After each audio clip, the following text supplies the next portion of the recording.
welcome to the first episode of Until the Coffee Runs Out instead of Until the Tea Runs Out because we we haven't had our first cup of coffee yet this morning, but And it's early, and mine's iced, so that's why I have a straw. mine is not yet iced. I mean, like, it's brewed, it's still hot. So, Yeah. it's gonna be a moment before we catch that up. All right. Jen and I am Ansley Ash, and you are? And I am JM Guilfoyle, but you can call me Jen. I publish under JM Guilfoyle. And today we are going to talk about. I didn't really have a great name for it. I called it From Reading to Writing because, like, you were talking about, Ansley, how you like when you've been going through and you've been doing these like 25 book, your 25 book challenge, bringing that, like, what keeps you interested and engaged in what you're reading and how to bring that over to your writing, right? Yeah, so what prompted this is I was explaining to Jen, so this will be the 125th book that I have reviewed on my side blog that literally nobody reads. And by nobody I mean like 50 people read this thing. And none of them like consistently. So but this is the one this is the one I just finished last night. So this is the one that's going up, or I finished it early this week. And then I finished this one before I get, because these are library books. I don't always get them in order, but like I have an order that I'm publishing the reviews in. So this one marks 125. So I've read and reviewed 125 since 2023, since Memorial Day of 2023. So that's like a lot. That's a lot. And yeah, and when I do up that, I was thinking like there are all of these things that I can talk about, like books, like what keeps me engaged, and are there things that I can glean about how the publishing industry writ large has changed over time, right? Also, So I guess like another thing would be like, do you DNF books or what would make you DNF a book and how you apply that to your writing, because like I know I personally DNF books because I'm such a slow reader that, like, if something is not going to hold my interest or if it's really just like I can't stand this, I'm like, I don't have enough time for this. I'm not going to force myself to finish it. I'm going to learn from it and move on. okay. So no, I don't DNF. There are books I've recently gotten into DNF books, right? Um but no, and like the first book that I did, like I just did not connect to it, is Stephen King's It. And I got all the way, like I struggled through the book and I struggled through the book and it's long, and I don't think it's a bad, like if you're into like what Stephen King writes, I don't think it's a bad book. I don't think Stephen King is a bad writer. Mhm. That book was a miss for me, right? And I Yeah. got to the end, if you've actually read the book, because the movie version changes the end. And I will not spoil what the end is for you. I was like, no, no, no, not this ending. So I was like so mad at it. And that was really, and I was in college at the time, and that was really when I was like, maybe not finishing a book would be better. Like, I think that was the first time I had that thought. So whenever it feels like I'm slugging through it, I do occasionally do it. But to Robin mysteries, I typically stay into with mysteries. So Yeah. yeah, so I'm going to talk about some things that mysteries, and especially mysteries over time, have in common. So one of the things that I noticed is this. So these are Agatha Christie's. Look at how short they, well, that's not Agatha Christie. Look at That's fine. look at how short they are, right? Like this book here is like 205, 6 pages. This one I think is, or one of the longer ones, and it's at 200, 285 pages, right? So, and these are both published in the 50s, right? And I'm like, and so They like were going, serialized first. Most of her novels were serialized, I think, in the I mean, beginning. let's hear it, right? And so like the industry has like really changed since then, right? And one of the things that I was thinking of is like you can really see how computers have changed the world as you go through and you read. So I'm reading like very faithfully, going through 3 sets of oeuvres, right? I'm doing Agatha Christie, Anne Perry, and Michael Conley, right? And so, but like this is a book that came out, I don't know, 4 years ago, 3 years ago, right? And I mean, like, yes, it's a hardcover, but this is fairly typical of a Michael Conley in that it's 400 and something, three 398 pages long, Yeah. right? So it's like right, and that, like that's short for Michael Conley. I'm used to them like being 410, 420, right? Like this is relatively short for Michael Conley, right? So Agatha Christie does a thing, and Anne Perry does not do this. But Agatha Christie and Michael Conley do a thing. Opening chapters are very, very short. The words are very punchy. The sentences are shorter. They get to the action a lot quicker, right? Well, do they both open with an action, like something very actiony, like it's right? Because generally there's like Michael those couple Conley, of schools of thought, right? Like where you either start with like more exposition-y stuff or you start like in the middle of action to just immediately drop your reader into the action, right? yeah. So Michael Conley does that. But I haven't read this one yet. But this book, this Miss Marple book, so like this is one that's going up today. The dead body doesn't show up until page 76. Wow, that's And late. I know, right? On a 210-page book. So like a third of the way through, right? Like Yeah. well over a third of the way through. And it actually opens with our main character, Miss Marple, talking to somebody who doesn't show up the rest of the book. She spends like 10 pages with this like other character, and we develop all of the characters. And I was like, you know what? And this is like even Agatha Christie's first book did this, where like you're in the and she's an engaging, breezy writer, right?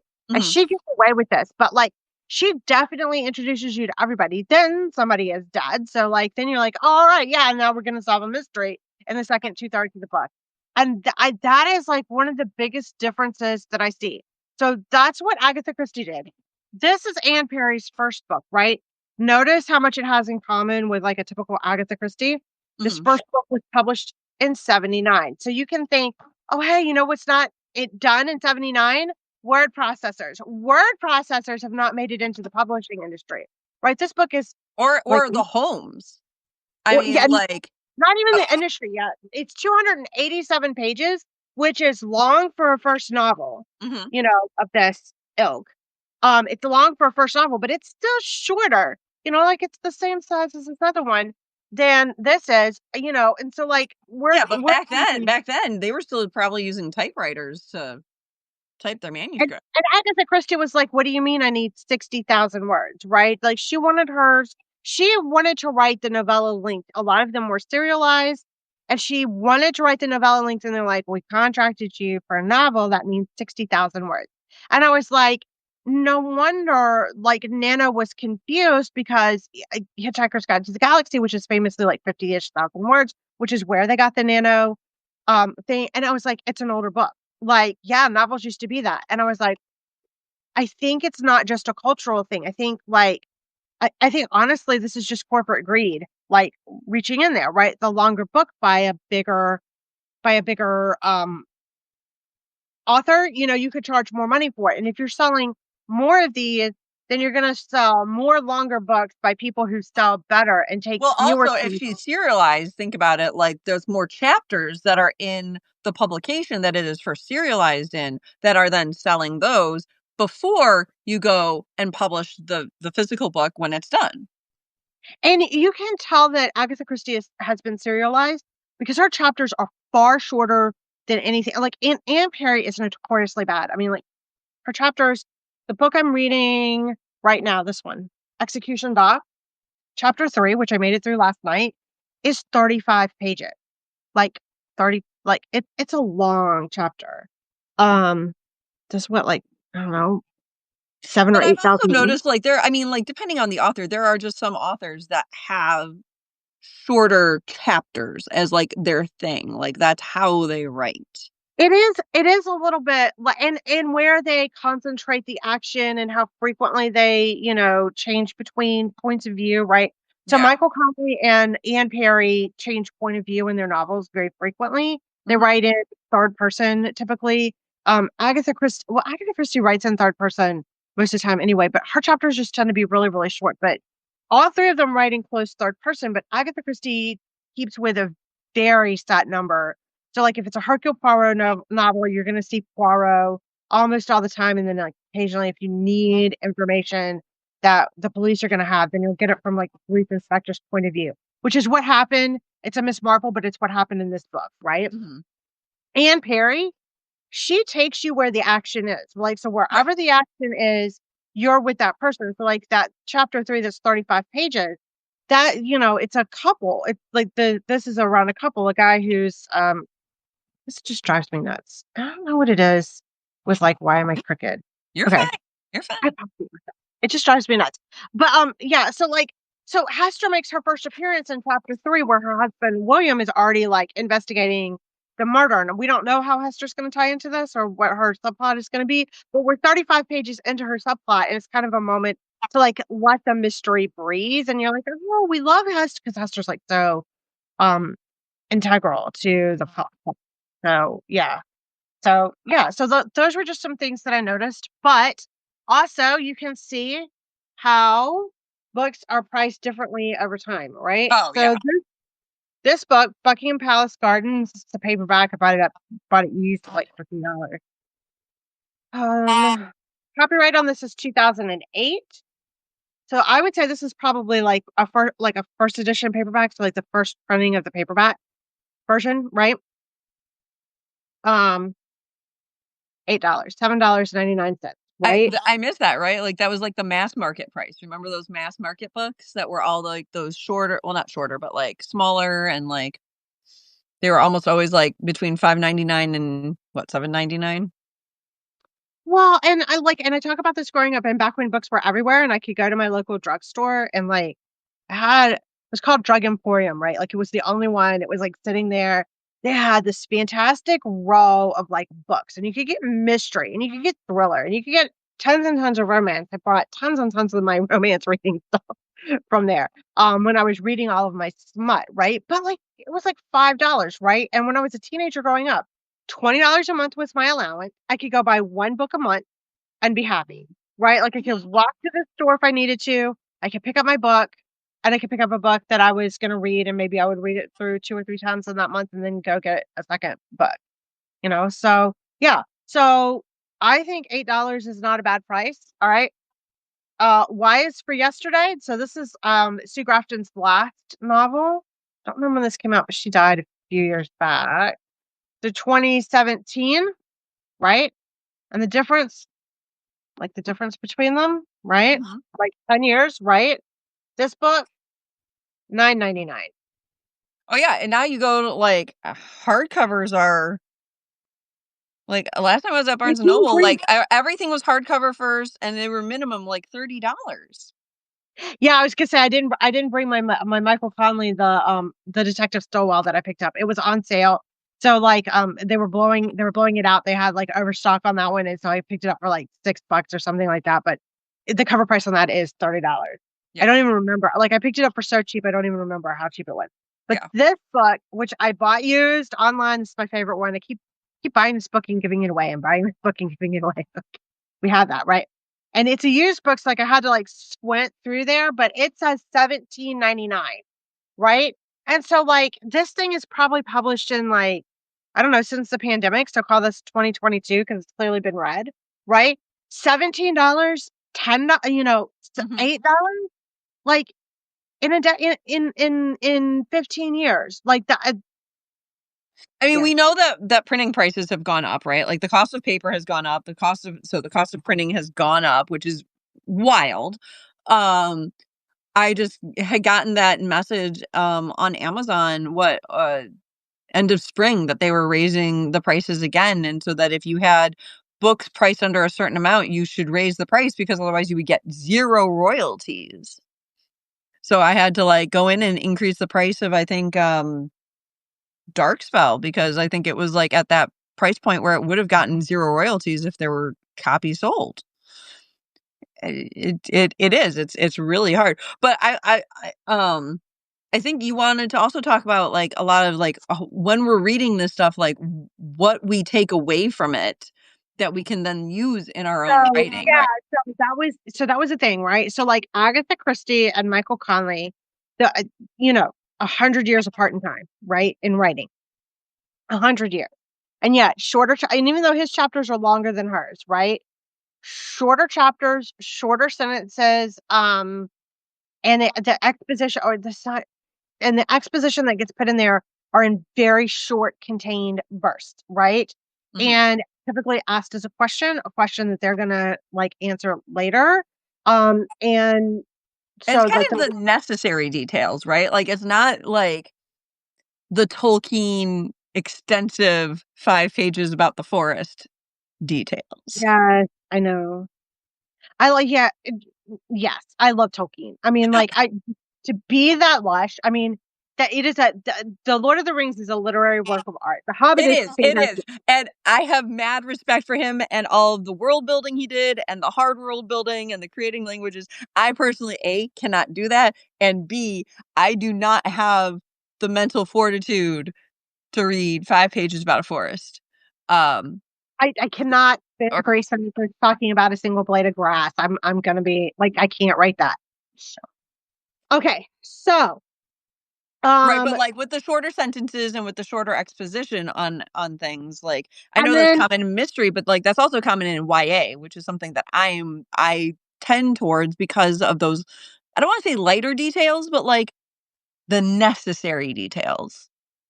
well, and I think it's something that YA authors picked up from mystery writers, right? Because this is something that I see in mystery writing all the time is that it's a very few necessary details enough to get you intrigued, but like the answers are gonna like so like the detailed details are gonna be at the back, right? Yeah. The second thing is that, and then you get this what we consider the mushy middle.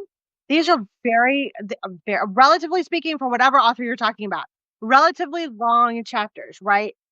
You settle into the characters. There's more interaction between the characters. They do a lot of their character building work in these sections, Mhm. and they make everything this is your classic, make it an argument, make it a this, make it a that, right?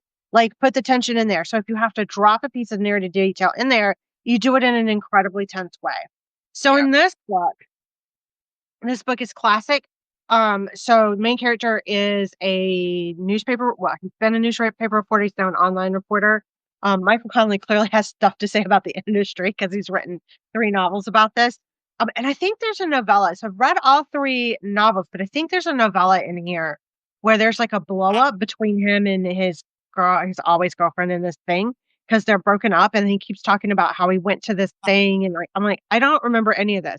And I haven't read it. I've read only the novels, not the novellas. I might go back and pick up the novellas, but I think I'm missing one. When I'm in here, right?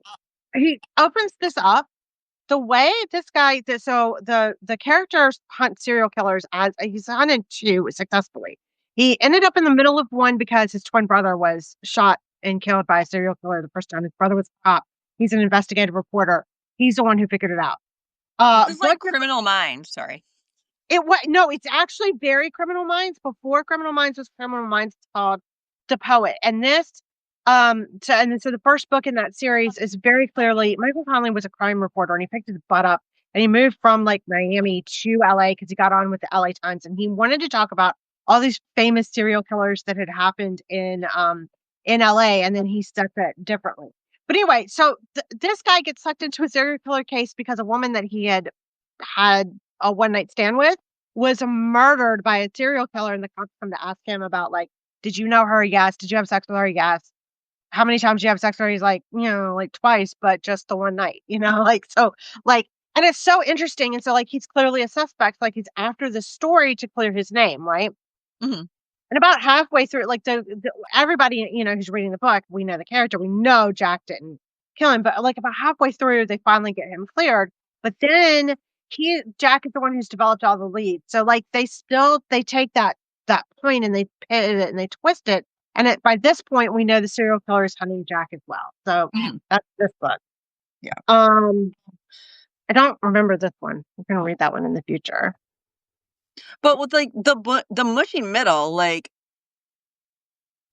I mean, first of all, like, I feel like mushy middle has 2 definitions here, right? Because, like, when we're writing, I know writers talk about the mushy middle where essentially they have nothing going on and things can kinda get mushy in the sense of it's not maybe clear what needs to happen, to drive your story forward. Your characters may be a little aimless because um, especially if you're drafting or whatever, right? Like you're discovering the Or story for yourself as you're writing, well, right? Um, Were you meaning mushy middle in like a different way? No, I am talking about that because I do Oh, think even books that get published do tend to sometimes have a very mushy middle yeah. where the author is still lost and wondering because the beginning is very clear and And the end the is very clear. climax yeah, and the ending is very clear. The climax, the ending action is very clear, but they're in the middle where you're doing your character development work, right? Yeah. And Michael Conley solves it by what he does is he does a resolution. So you build towards this resolution of Jack getting cleared, and that happens about halfway through, right? But like you're like, can he stay on the story? Can he, like all of those things that he wants to talk about. Those things he does a resolution in the middle of the book, and then he moves forward. But at this point, like the professional danger is over, but the personal danger isn't, right? And so Mhm. it shifts the danger, which I thought was an interesting approach. Yeah. Mhm. I'm currently in the middle because I am going later today to see the Demon Slayer movie, and so I have been That's blitz fine. reading the manga. 23 manga. I've read 20 manga in just over a week. I'm so proud of you. That I'm is so a lot. proud of you. Yeah, I'm so proud of you. That is a That's lot. super And it's interesting because story-wise, so, like, obviously the mangas tend to be more condensed than, like, when you're watching an anime and stuff. And the anime nowadays, anime tends to wait for the manga to catch up. So you don't have, like, maybe the story inconsistencies as much, right? Because they can either fix slight things in the anime because now the manga has come out, or if they're gonna go completely away from the manga, they're gonna go completely away from the manga, unlike the whole like Tokyo Ghoul mess where they caught up to the manga and then they kept going and they made their own thing and it was terrible. And then it I was love nothing when like that the manga. But like so it's interesting. So like for example, like before this movie, which is the final arc, right? Which is gonna be 3 movies long. Um in the manga, they had a short training arc where they were training the main characters before they were gonna go fight the big bad at the end, right? And in the manga, it was relatively short. It was maybe a manga out of the 23, like 1. Now, this final battle, as far as I understand it, is 2 full manga with just the final bad guy. It's a pretty long fight. Um, but the anime made an entire, I think, season of this training arc at the to lead up right. into this, and people complained about the pacing, right? Because it is the mushy middle type thing. Um, but you do get that character development, right? Because like there's so many characters that you don't know that much about. And so the main character going around and meeting each one of them and doing training with them gave you that connection that you didn't maybe necessarily have before. And Yeah. it's Yeah. interesting because like people always complain about those slow periods, but those slow periods are where authors get that chance to explore character development because you can't really develop your character too much if they're running for their lives constantly. Yeah. So that was how Michael Conley did it. Yeah. No, you're right. You're right. You're right. You're right. And I think that's maybe something that okay. I would say these 2 books did it a much more traditional way, right? So this book, you show up, you meet a character who's like, and then she doesn't show up the rest of the book. But she asks the question. She goes, "I think somebody's trying to kill my sister," right? And so you get in there, and Miss Marple goes to see whether or not somebody's trying to kill the sister, right? And so that's how you get through the first 70 pages. You're like, I'm like, what are you doing here? Why isn't this woman dead yet? Right before the first body shows up, and spoiler alert, it is not the woman that they think is going to Mm. die. It's not the body who died. So like plot twist, right? So like she gets a third of the way through, plot twist, right? We're getting into what's considered that mushy middle. And then I did hear all about the day in which read and reviewed all of these books. They were like, "Oh, this book slogs through there," and I was like, "I don't feel like that," but I was like, "Girl, you have not you've not read things that slog. If you think this book slog, like this, like, you know." Although I will say, like, I tend to read every single day, and it was easier to put this one down for like 2 days when my life got super busy than it was for others. So maybe it did slog. I don't know. Yeah, maybe. I just didn't think that it did, right? And then, so, like, then you go through another third, and then another body shows up, and then we have our resolution in the last third. Yeah. This book opens in a parlor scene. She's studying, a Victorian thing, and, she's a very cantankerous grandmama character in here. And Wait, when Grandma, was that one? When was this Anne Perry one written? this is Anne Perry, The Cater Street Hangman. You can see Approximately. When was it written approximately? it was published in 1979. I don't know when Okay. she got it done. I'm Um, just trying to gauge, like, the difference between that and the Agatha Christie book. Oh, no. Your video went out. I know because am I back? Okay, I'm back. I'm sorry. You're back. I got a phone call. My friend is having a crisis moment, but we will get It's okay. back to I've gotten, like, my dad called me and I, like, swiped out. I'm like, decline, decline, decline. And they're like, you mean you want to accept it? I'm like, no, decline. Oh, that would have been like so horrible if I had been like, sorry, Travis, I'm on a live stream, right? TF now, and I can't talk to you in the middle of this live stream. Travis is amazing. He's one of my best buddies. Okay, so this book was published in '79. I don't know when it was finished. I do know that she was in her mid 40s or she was like 40 when she got picked up by a publisher. Anne Perry has a very interesting story. But this is a very oh, this is my personal book. This is never going anywhere. I was like, oh, bring in here. Anyway, so I read this. So this one, and it shows up, and so she does this thing where she starts the scene in the middle of an argument, in the middle of an argument that you don't know why it's relevant, and then all of a sudden you find out that there has been it's Victorian England. They don't talk about these things. A murder in the street, right? And they're telling their I aunt mean, to who's be been fair, even here, if there was a murder in the street, we would all be talking about it, but it would well, be okay, but they're all talking about it without talking about it, right? And finally, one of the daughters, the grown-up daughters who's still living at home, turns to her aunt and goes, "There was a murder." And they're like, "Oh, you're not supposed to talk about these things, right?" So like you hear about the thing and then like you move on and then boom, you get another murder. Like almost immediately you get another murder. And then after that, there are I think 5 murders in this book. But yeah, so you get so, like, she drops a murder. She doesn't like, Anne Perry had no clue how to structure something. And what makes this book really interesting is that, 1, it is written from the viewpoint of inside of a family that is suspected of murder. And if you know anything about Anne Perry actually did commit a murder when she was a teenager. So she's been there when the cops came in to question her and her mom and her dad and her talk brother. about right what you know. I know, right? Like, it was totally right what you know. And there are also, people have gone through and analyzed, there are definitely things that some of the murderers do that they think were employed in the singular it was a gruesome, grisly murder, by the way. And if you've seen the movie Heavenly Creatures, yes, it's exactly that murder. This is exactly who it is. It's exactly that murder. Um, so yeah, so this book and she drops a body. So I think there are like 4 or 5 murders in this. She drops a body, each one getting closer to basically the girl who's our main character here, right? So it gets closer and closer inside the house and it like is it actually somebody that they know? But if you have read your Agatha Christie's, if you have read all of your British murder mysteries, then basically what you have is you're gonna figure you should be able to figure out who it is, and yet I was shocked. I still read this book, and I know who the murderer is, and I'm still shocked every single time. It's like Sixth Sense I get. Um, So what are the things that you bring when you are reading these yeah, things? how frequently to drop a body, right? Like Agatha Christie just drops a body. Like you have your traditional, I think, murder mystery. I think it does not happen this way in real life. Um,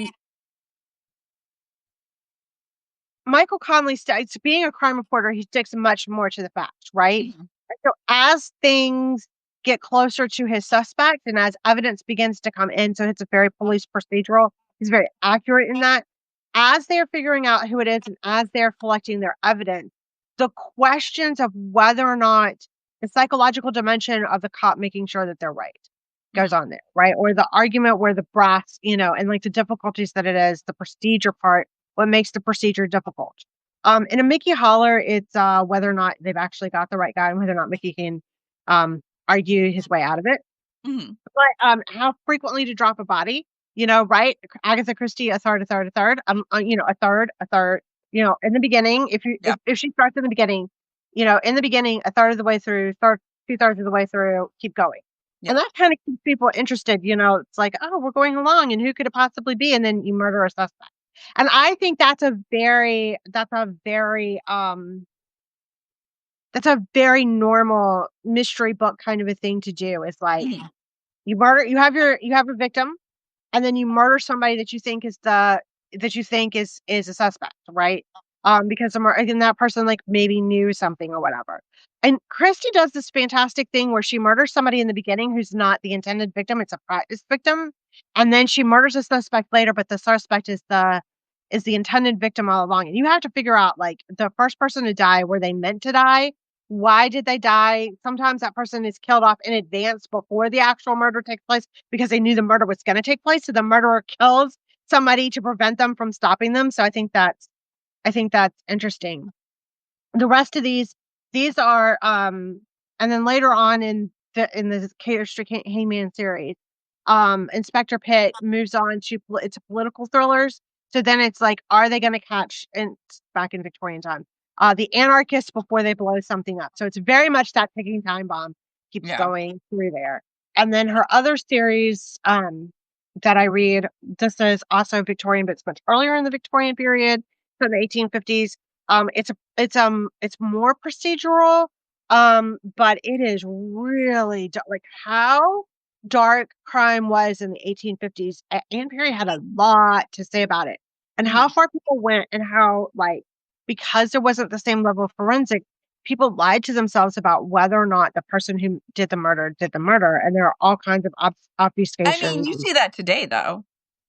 You know, You do, you do. I mean, that's Um, more human nature and the the psychology of relationships and stuff like that. Like you see that even in so like again because I'm reading Demon Slayer, so that's set in Taisho era Japan, which is not as far away as you would think, even though they're using swords and stuff. Taisho era ended in 1920, so you're talking about something that's set about 100 years ago. Um, and you have people again because it's horror-esque, like you've got people becoming demons, and you do get like the like psychology of like these people, like especially in those backstories that are really traumatic. Like, um, I'm not gonna say which character because then it would be spoiling, but like one of the demons, like part of the reason he became a demon was he expected to die. He was a twin. He was essentially told like the thing that happened to you means you're not gonna live past 25. And then there's a whole thing about the jealousy between him and his twin brother because his twin brother ends up being a prodigy as a swordsman. Um, and he essentially became a demon so that he could live longer and like surpass his twin brother and then never still does. You know, yeah. See, it's I mean, and I fascinating. think and but that human element, right? Like that's the thing that Mhm. I bring into it. All three of these books,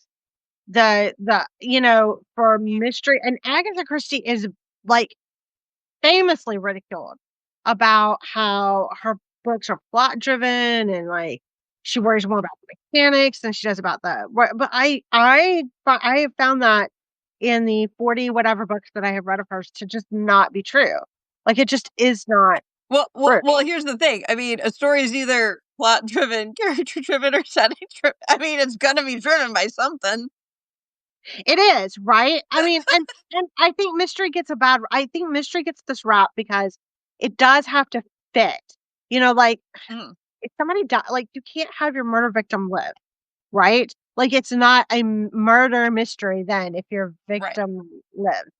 Um, although not every mystery that I write is a murder mystery. I do Yeah. some kidnappings, I do some heist. I mean, I'm writing a murder mystery where the murder didn't actually happen, I guess, but That's different.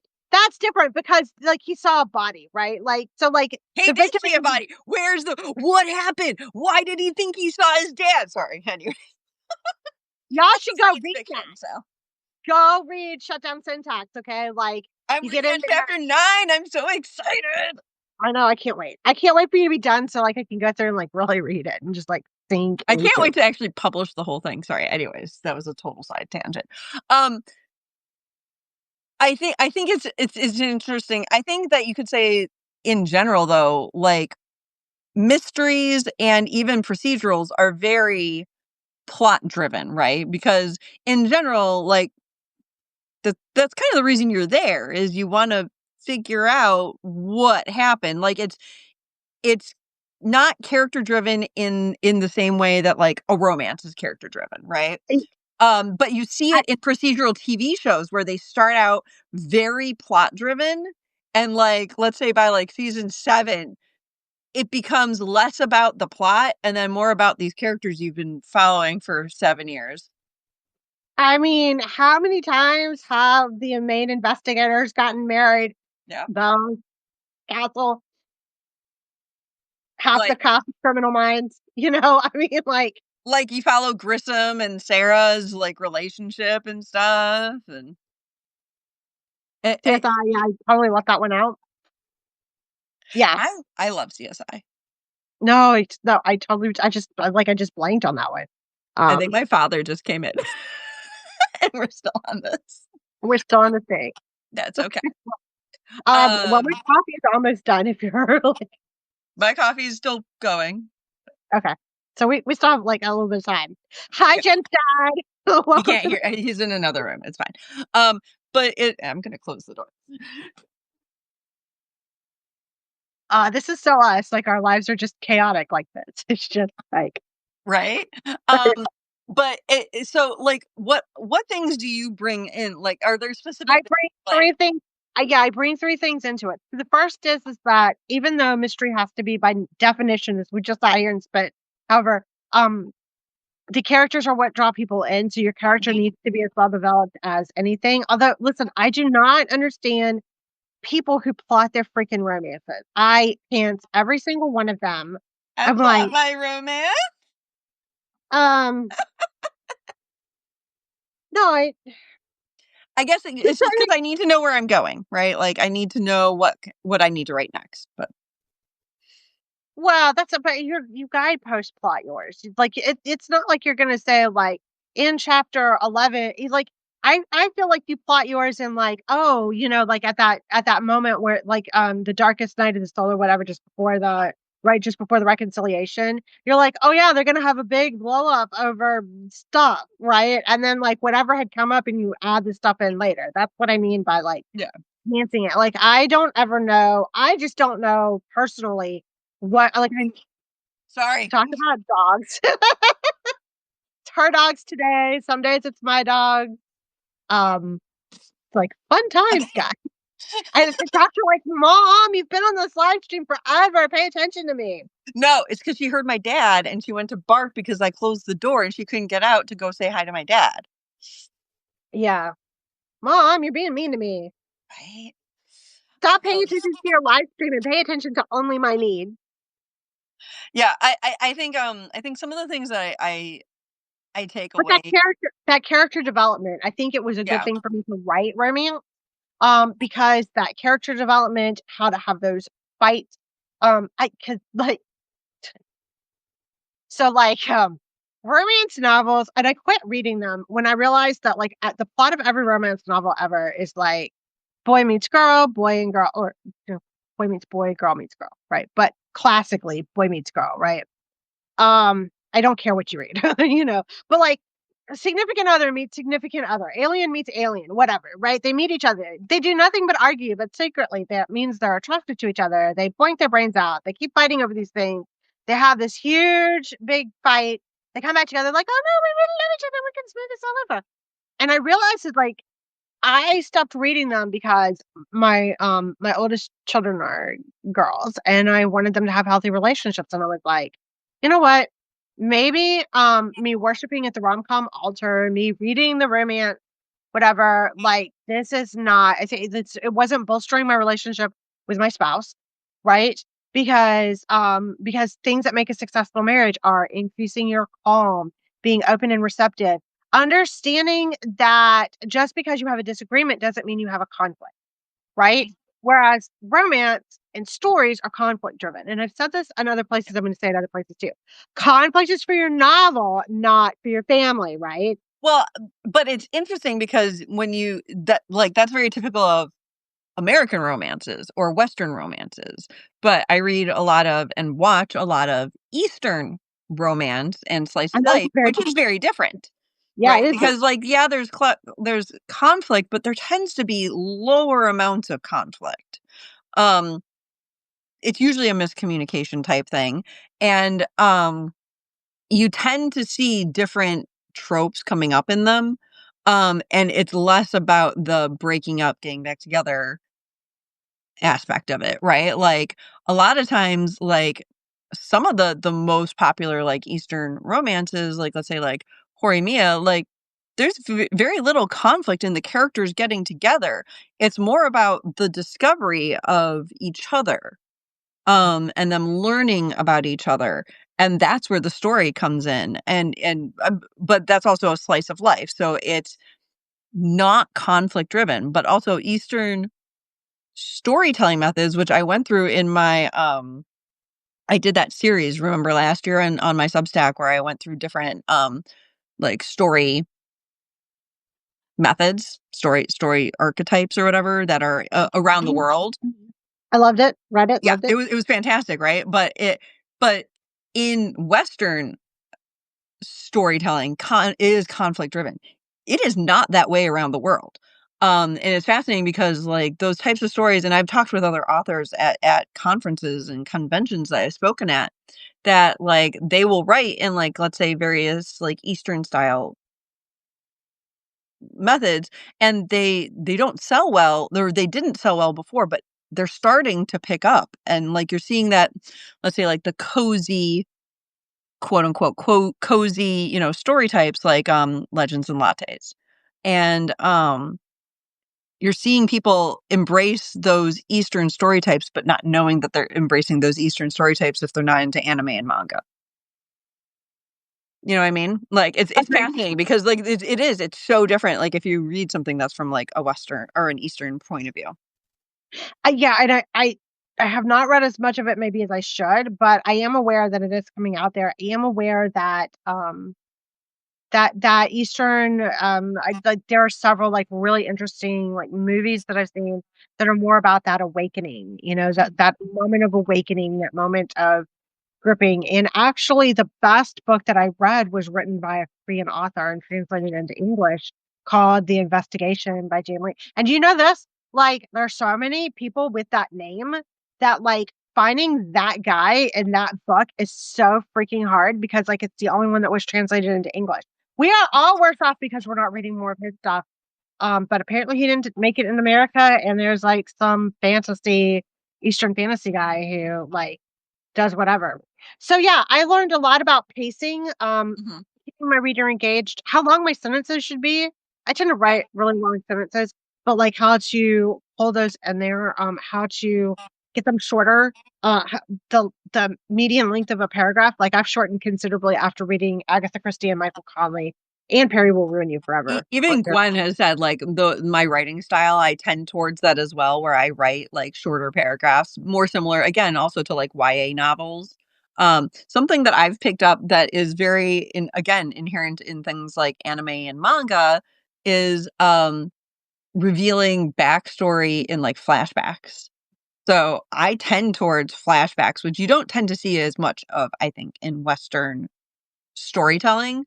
But like Confess to the woman that like had a novel that like half of the plot revolved around all the dang flash there. but it's fine. I mean, again, Demon Slayer, as I'm reading it, like, you're getting the backstory of these characters in these flashback moments, and they're heart-wrenching, but, like, I I have picked up on that and, like, because I don't wanna do the, like, info dump, right? Like, and that is something that I've seen in, like, authors that are, maybe newer, but, like, they've created, especially because I'm in that sci-fi fantasy world more than mystery like you are. um, People will tend to take, like, all that really cool world building that they got very excited about, and they made all this stuff, Still doing mystery. and then they wanna dump it somewhere, right? And, like, then you get these prologues that are very long and maybe not necessarily useful. Like, what is the information that the reader actually needs from that?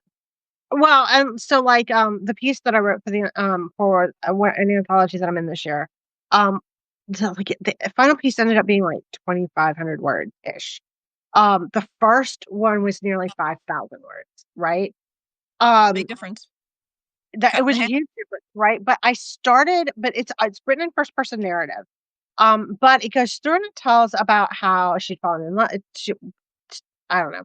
She tells herself that she didn't have the courage to fall in love with this guy when she met him in high school, right? Like he was the high school loner, and she was like the popular cheerleader, and she felt like, like, oh, that I can't. There you are. You're done. I'm done. I Fun. finished. So we'll do it. Anyway, she felt like she couldn't do she says, I'm done with this. And I cut all of that backstory out. And like, so you meet and they talk about how they knew each other a little bit in high school and like she knew he was attracted to her, but whatever. And he didn't know that she knew.